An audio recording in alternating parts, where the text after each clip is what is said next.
Ecuador, lunes 22 de diciembre de 2025. Hoy nos sumergimos en una serie de nuevas disposiciones oficiales que, en conjunto pintan un cuadro fascinante de cómo se intenta poner orden en el país. Un orden a distintas escalas, ¿no? Desde lo más grande hasta el día a día. Exacto. En el menú de hoy, a nivel nacional, exploramos nuevas reglas para auditar servicios de salud, también la designación de los vigilantes del cliente en la banca y la segunda oportunidad para una asociación campesina. Y luego aterrizamos en lo local. Ahí es donde se pone bueno. Ordenanzas que van desde cómo se organiza el transporte en Esmeraldas y Pedernales hasta cómo se manejará la basura en Chone, la creación de una empresa pública en Colta. Y presupuestos, como el de Nóvol para 2026. Y cerramos con una nueva ley metropolitana contra el acoso escolar. Es, como dices, un recorrido por todas las tuercas de la administración. Bien, empecemos por arriba, por el sector salud. La Agencia de Aseguramiento de la Calidad, la ACS, acaba de sacar una nueva norma técnica. En términos simples, han creado como un nuevo filtro para las empresas, ya sean públicas o privadas, que se dedican a auditar la facturación de los servicios de salud. O sea que no cualquiera puede hacerlo ahora. Justo. A partir de ahora, para hacer ese trabajo, necesitan un certificado de calificación oficial. Y esto es más que un simple papel, ¿eh? Es un intento deliberado de estandarizar y ejercer un control mucho más estricto sobre cómo se gasta el dinero en salud. Claro. Pensemos que estas auditoras trabajan tanto con la red pública como con la privada que le da servicio al Estado. Al crear este filtro, se busca que todas jueguen con las mismas reglas, que sean competentes y sobre todo transparentes. Es un mecanismo para intentar tapar fugas de dinero, ¿no? Y asegurar que una factura corresponda a un servicio real y bien prestado. Pero ¿no existe el riesgo de que esto se convierta en una capa más de burocracia? Un nuevo trámite que al final las empresas grandes navegan con facilidad, pero complica a las más pequeñas. Es una pregunta totalmente válida, y es el eterno equilibrio. El riesgo de la sobreregulación siempre está ahí. La norma es muy específica sobre las causas para negar o anular un certificado. Por ejemplo, si no se corrigen errores a tiempo, la clave va a estar en la implementación. En cómo lo apliquen. Si se vuelve un cuello de botella, podría tener el efecto contrario. Pero la intención de fondo, la de proteger los fondos públicos de salud, esa es innegable. Entendido. Y esa idea de proteger y generar confianza parece tener un eco directo en el sector financiero. La Superintendencia de Bancos ha nombrado a 5 nuevos defensores del cliente. Para los próximos 2 años, ¿verdad? Sí. Y lo que me llama la atención no son tanto los nombres, sino un requisito que se les impuso a todos antes de asumir el cargo. ¿Cuál? Firmar obligatoriamente una política antisoborno. Exacto. Y ese detalle es lo más revelador de todo el asunto. No es una formalidad, ¿eh? ¿Tú crees? Totalmente. El hecho de que se exija explícitamente una política antisoborno para una figura que debe ser el puente entre el ciudadano y el banco nos dice mucho sobre el nivel de desconfianza que se percibe. No basta con crear el cargo. La superintendencia siente la necesidad de gritar, «Miren, estamos combatiendo la corrupción desde la raíz». O sea que es una movida más de relaciones públicas que una herramienta legal real. Es ambas cosas. Por un lado, es una señal potente para el público, un intento de reconstruir credibilidad. Pero por otro, también crea un mecanismo de responsabilidad, ¿no? Claro. Si uno de estos defensores se viera envuelto en un escándalo, esa política firmada sería una prueba contundente. Además, la creación de una base de datos de elegibles para futuras vacantes busca objetivizar el proceso y alejarlo del amiguismo. Blindar la figura, por dentro y por fuera. Justo eso. Interesante. Hemos hablado de control desde arriba, del Estado poniendo reglas, pero en el mismo paquete de normativas encontramos algo que va en la dirección contraria. A ver. La reactivación de la Asociación de Campesinos Catarama. Esta asociación había sido declarada inactiva en 2019 por no presentar sus balances y ya estaba en proceso de liquidación. Y este caso es fascinante porque nos muestra que el sistema, a veces, tiene mecanismos de resiliencia. No todo es una sentencia de muerte administrativa. Ajá. La Ley de Economía Popular y Solidaria contempla esta posibilidad. Si una organización demuestra que ha superado las causas que la llevaron al borde de la desaparición, puede ser reactivada. Es una segunda oportunidad en toda regla. Exacto. Lo cual suena muy bien en la teoría. Pero ¿qué tan común es que esto suceda? ¿Es una excepción o realmente vemos un esfuerzo por mantener vivas estas pequeñas organizaciones? Es menos común de lo que debería, pero cada caso exitoso sienta un precedente. Demuestra que la liquidación no es un camino sin retorno. Claro. Fomenta que otras asociaciones en problemas busquen regularizarse en lugar de simplemente bajar los brazos. Es un mensaje, ¿ves?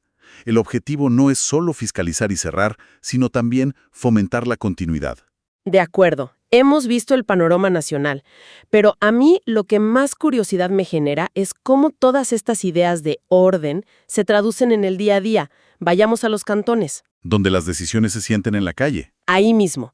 Empecemos por el transporte, que siempre es un tema caliente. En Esmeraldas acaban de aprobar una ordenanza para regular los títulos habilitantes. Que para que todos entendamos, los títulos habilitantes son básicamente los permisos oficiales para poder operar un bus, un taxi, una furgoneta comercial. Exacto. Y la empresa municipal Esmevial, EPE, será la encargada de darlos. Para renovarlos piden cosas lógicas, como el certificado de votación, el RUC al día y, clave, no deberle dinero a la propia empresa. Lo normal. Pero hay un detalle que me pareció muy humano. El trámite puede hacerlo un familiar directo o el cónyuge con una autorización. Ah, mira qué bien. Cualquiera que haya perdido una mañana en una oficina pública por un trámite que no era a su nombre, sabe que este pequeño cambio es un gesto de empatía enorme. Totalmente. Pero más allá de esos detalles, lo que vemos en Esmeraldas es el ejercicio puro de la competencia municipal para ordenar su casa. Y no solo con requisitos, sino con un régimen de sanciones muy claro. Las multas van de 4 a 8 salarios básicos, dependiendo de la gravedad. Le da a la autoridad local dientes para fiscalizar. Y mientras Esmeraldas crea sus propias reglas, en Pedernales, otro cantón costero, van por un camino distinto. También reformaron su ordenanza de transporte, pero en las tasas. ¿Y qué hicieron? En esencia dijeron, ¿para qué inventar la rueda? Adoptemos el cuadro de tarifas que ya fijó la Agencia Nacional de Tránsito y nos simplificamos la vida. Aquí vemos dos filosofías de gestión municipal en contraste, ¿no? Esmeraldas ejerce su autonomía al máximo, creando un sistema a su medida. Pedernales, en cambio, opta por la estandarización. Claro, para el municipio, esto último es más sencillo. Para el ciudadano, significa que los costos de los trámites deberían ser más predecibles. Pero ¿cuál de los dos enfoques es mejor? ¿El traje a la medida de Esmeraldas o el estándar de Pedernales? Es que no hay una respuesta única. El modelo de Esmeraldas permite responder a realidades locales, pero corre el riesgo de ser arbitrario si no se gestiona con transparencia. Ya. El de Pedernales ofrece simpleza, pero puede que una tarifa nacional no se ajuste a la realidad económica de un cantón pequeño. Ambos son caminos válidos, ¿eh? Muy claro. Y de ordenar el tráfico, pasemos a ordenar la basura, otro servicio básico fundamental. En Chone están cambiando radicalmente cómo cobran la tasa de aseo. ¿Ah, sí? Antes venía incluida en la factura de la luz de Cenel. Ahora, el municipio emitirá el cobro basándose en su catastro de propiedad urbana. O sea, basándose en el registro oficial de todas las casas y terrenos.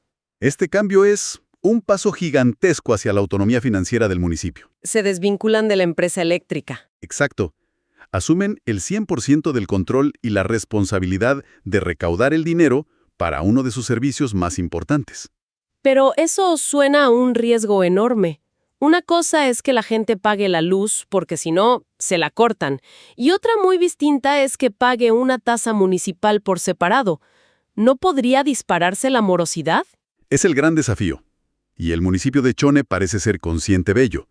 La ordenanza obliga a hacer una campaña de concientización de un mes. Para explicar el porqué del cambio. Eso. Pero lo más interesante es el componente social. Se crea una tasa subsidiada. Las propiedades en barrios urbano marginales pagarán solo la mitad de la tarifa. Ah, mira. O incluso un cuarto, si es un terreno sin construir. Es una forma de decir, asumimos el control, pero reconocemos que no todo el mundo puede pagar lo mismo. Es una política fiscal con enfoque de equidad. Muy marcado. Y hablando de modelos de gestión, en Colta, en la Sierra Centro, están llevando la autonomía a otro nivel. Acaban de crear una empresa pública municipal. ¿Una empresa pública? ¿De qué? Se llama Sinchiñán, que significa camino fuerte en quichua. Su objetivo, producir y vender adoquines, bloques y otros materiales de construcción. Este es un modelo de gestión proactivo. El municipio deja de ser un simple contratista que compra materiales a terceros, para convertirse en un actor productivo. La apuesta es doble. Por un lado, abaratar los costos de sus propias obras viales. Y por otro, generar ingresos propios vendiendo esos materiales. Suena como una idea brillante, casi una fórmula mágica. Pero, ¿cuáles son los riesgos? El riesgo es enorme, y hay que decirlo. Es una apuesta de alto riesgo porque hemos visto en otros lugares cómo empresas públicas municipales se convierten en focos de ineficiencia, burocracia o corrupción. En el peor de los casos. La idea es buena, pero el éxito de Sinchiñán no dependerá de la calidad de sus adoquines, sino de una gobernanza y una transparencia a prueba de balas. Todo esto nos lleva a la pregunta del millón. ¿Cómo se financia la operación de un cantón? Novol nos da una pista muy clara con la aprobación de su presupuesto para 2026. Los números no mienten. Y más allá de las cifras exactas, lo que impacta son las comparaciones. Por ejemplo, el presupuesto para higiene ambiental es de casi $535,000. Una cifra importante. Mientras que para gestión de riesgo es de apenas unos 27,000. O sea, se invierte casi 20 veces más en lo primero que en lo segundo. Un presupuesto es la declaración de prioridades más honesta que pueda hacer un gobierno. No hay discurso que valga. Cierto. Pero esa diferencia tan abismal entre higiene y gestión de riesgo, ¿qué nos dice? ¿Que no se perciben riesgos importantes? ¿O que simplemente no es una prioridad política ahora? Probablemente una combinación de ambas. Puede que Novol no esté en una zona de alto riesgo sísmico, lo que justificaría una menor inversión. Pero también puede reflejar una visión más enfocada en los problemas visibles y cotidianos, la basura en las calles, que en la prevención de desastres que pueden o no ocurrir. El eterno dilema entre lo urgente y lo importante. Y para terminar, pasamos de las cifras a las personas. Y a un tema increíblemente sensible, el acoso escolar. Se ha aprobado una ordenanza metropolitana para prevenir y abordar el bullying. Un tema fundamental. Y las medidas son muy concretas. Sí, y esto es muy significativo. La ordenanza obliga a cada escuela municipal a crear un comité estudiantil contra el acoso escolar. De estudiantes. Exacto. Fíjate en el matiz. No es un comité de profesores, es un comité de estudiantes. Empodera a los propios jóvenes para que sean parte activa de la solución. Además, se habla de capacitación a docentes, campañas de concientización y, muy importante, de tratar el tema como un eje transversal en el currículo, no como una charla aislada. Y también se apunta al ciberacoso y a detectar posibles casos durante las evaluaciones psicológicas anuales. Es bastante completo. Lo fundamental aquí es que se eleva la lucha contra el bullying de una simple política escolar que puede depender de la buena voluntad de un director a una política pública municipal con rango de ordenanza. Le da otro peso. Crea responsabilidades legales para las instituciones. Asegura que la prevención sea sistemática y no opcional. Es un reconocimiento de que el acoso escolar es un problema de salud pública. Sin duda es un paso adelante. Pero, ¿es una ordenanza suficiente para cambiar comportamientos tan arraigados? La verdadera batalla es cultural, ¿no? En las familias. Por supuesto, ninguna ordenanza puede, por sí sola, erradicar el acoso. Pero lo que sí puede hacer es crear una estructura y un entorno donde el bullying sea mucho menos tolerado. Un marco de acción. Donde las víctimas tengan canales claros y seguros para buscar ayuda. Construye una base institucional sólida sobre la cual se puede empezar a trabajar en ese cambio cultural más profundo. El andamiaje, como dices, para construir un entorno escolar más seguro. Y al final, si damos un paso atrás y miramos todo el conjunto de hoy, desde el certificado para auditar una factura de salud hasta el comité estudiantil contra el bullying, emerge un panorama complejo. Cierto. Vemos un doble movimiento constante. Por un lado, el impulso nacional por estandarizar, por crear reglas únicas que apliquen para todos. Como las tarifas de tránsito o los requisitos para auditoras. Exacto. Y por otro, vemos el impulso local, la explosión de autonomía en los cantones que buscan soluciones a su medida, como la empresa de adoquines de Colta o el sistema de cobro de basura de Chone. Son dos fuerzas que a veces parecen ir en direcciones opuestas. Y la gran pregunta que queda flotando y que definirá el éxito o fracaso de muchas de estas iniciativas es, ¿Dónde está el punto de equilibrio? ¿Cómo se logra que la necesidad de un orden predecible a nivel nacional no ahogue la innovación y la capacidad de adaptación que cada comunidad necesita para resolver sus propios desafíos?